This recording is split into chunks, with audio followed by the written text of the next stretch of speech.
Hero అనే పదానికి అర్థాలు మారిపోయి సద్గుణాలు విలువలు కలిగిన వారే ఒకప్పుడు హీరోలు. కానీ ఇప్పుడు జులాయిగా చెడు అలవాట్లు ఉండి అడ్డదారులు తొక్కిన వారు కూడా హీరో పాత్రలు చిత్రీకరిస్తున్నారు.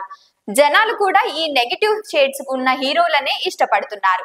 అయితే పుష్ప 2 సినిమాను కూడా ఈ జాబితాలోనే వేసేశారు సీనియర్ నటుడు Rajendra Prasad. Harikatha web series pre release event సోమవారం జరిగింది.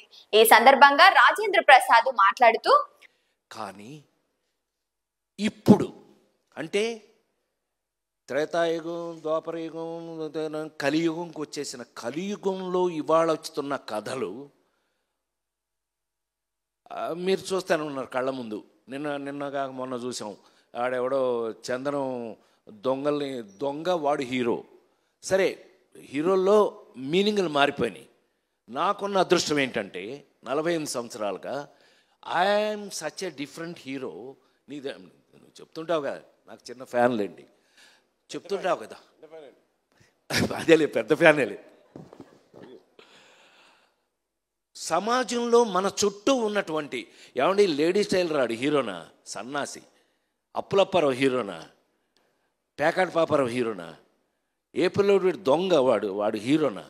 కానీ సమాజంలో మన చుట్టూ మనతో పాటు మన పక్కనే ఉన్న క్యారెక్టర్స్ని తీసుకుని హీరోగా నటించి ఇంతకాలం మీ ముందున్న నేను ఈ రోజున హరికథ నేను ఎప్పుడైనా నమ్మకం ఉంటే మీరు నమ్ముతారు, నాతో చూస్తారు. ఆ నమ్మకం కరెక్ట్గా ఉందంటే మీరు చెప్తారు నాకు. ఇదే ఇన్ని సంవత్సరాలుగా నాకు మీతో ఉన్న ఎక్స్పీరియన్స్. సమాజంలో మన చుట్టూ ఉన్న వాళ్ళు పాత్రలనే ఆధారంగా తీసుకొని హీరోగా నటించిన ఇంతకాలం మీ ముందున్నానని చెప్పుకుంటూ పోయాడు.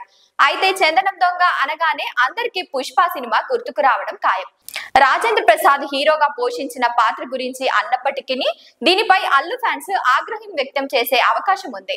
ఇకపోతే హరికథ వెబ్ సిరీస్ డిసెంబర్ 13న హాట్‌స్టార్ లో అందుబాటులోకి రానుంది.